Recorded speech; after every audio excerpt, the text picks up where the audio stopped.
Jesus, you are my rock. You are my salvation, salvation.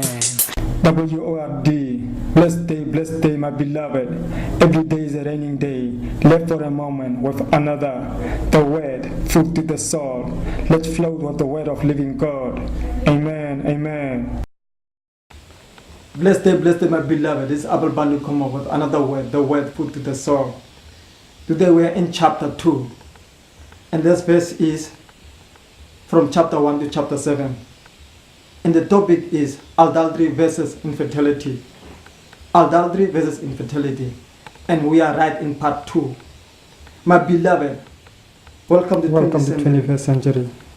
Where today is ever before extremely challenging to be believer and follower of Jesus Christ and to be in marriage.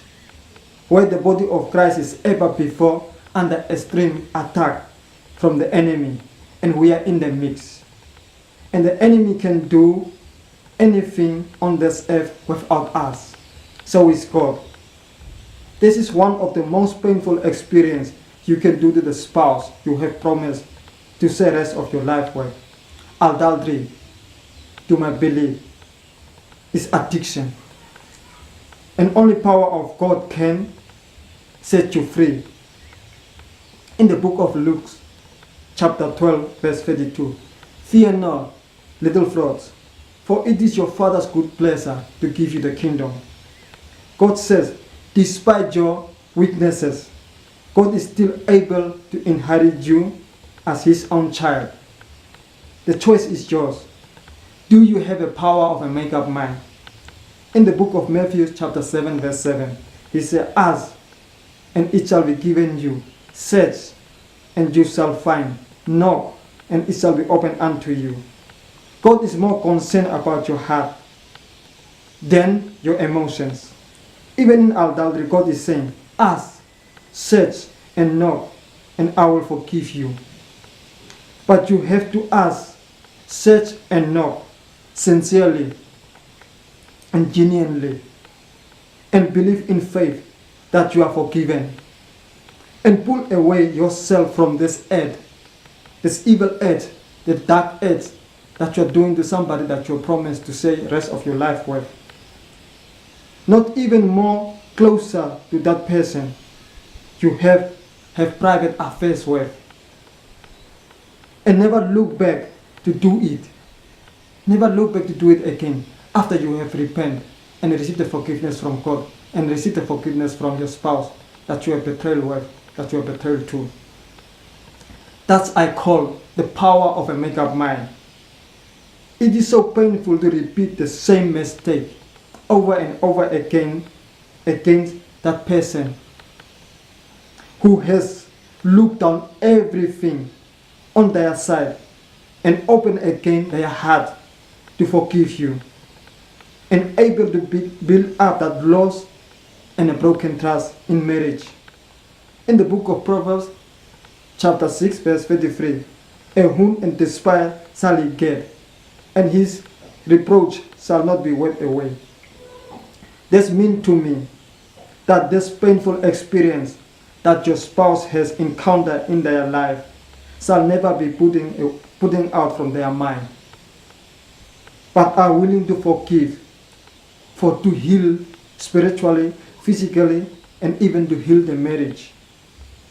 And if the adulterers, the betrayal spouse, trigger such event again, you are opening up the wounds that were about to heal.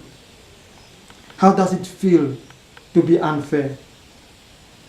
Adultery is caused by the heart of unforgiveness. Jesus has this to say about the heart of unforgiveness. Cause divorces in marriage. In the book of Matthew chapter 19 verse 8, He said unto them, Moses, because of the hardness of your hearts, suffer you to put away your wives. But from the beginning it was not so. In the book of Hebrews chapter 4 verse 7, again He limited a certain day, saying in David, today, after so long a time, as it says, today, if you hear my voice, harden not your heart. Adultery is one of the most painful experiences a spouse can encounter in life. This pain is so painful that for the most humans is worse than the sexual rape or physical abuse. And lots of us don't even believe it. Adultery, I believe, is the most painful experience than even to lose your own child. Your life breaks down, your body breaks down, your bones breaks down, you lose your mind. Finally, your godly spirit is in dark room, and there is sometimes no turning back. If someone is not going to or coming to help you out from this dark pit. In the book of Proverbs, chapter 17, verse 22, a married heart does good like a good medicine, but a broken spirit dries the bones. What is dry bones in this message that God wants to tell us? You might not know that your red blood cells and the white blood cells are manufactured in your bone mirrors. So if devil attacks your bones, he is able to weaken your immune system.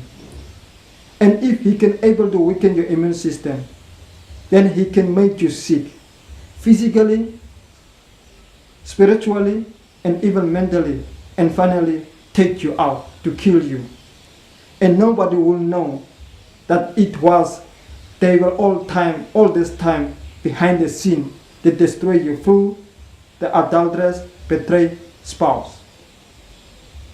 That's why God is saying, I hate putting away divorce, because it is so painful and loss of lives. Adultery wounds the spirit that is at peace and causes the violent anger.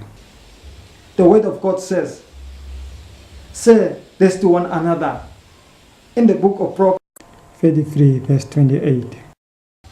Her children are raised up and call her blessed, her husband also, and he praised her.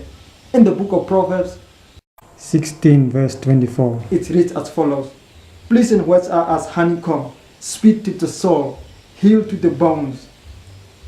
Let us flee from adultery and fornication, not by following or studying these people on internet who teach how to have private affairs of infidelity and live without being caught. Let us control ourselves to stop reading the books that talks about how to involve in romantic relationships outside marriage and live without being caught. And let us stop looking at magazines that promote infidelity pictures. Let us control ourselves to stop watching TV episodes that promote how to have secret, adulterous, and fornication relationships, and live okay with that. It's not okay to live adulterous life. You are living adulterous life. Know that you are giving the next person the license to call you adulterer, adulteress. That's who you label yourself. You are giving this person the license to call you adulterer and adulteress. And that's who you are labeling yourself. With this much word to say, peace be with you, my beloved people. In the name of Jesus, I love you all. Be blessed, stay blessed, God bless. In the name of Jesus, by the blood of Jesus, forever and ever. Amen and amen. Daddy, we still love you. These are my beloved children. In them I am well pleased. Yes, Tubal. Try for my ringtone, please.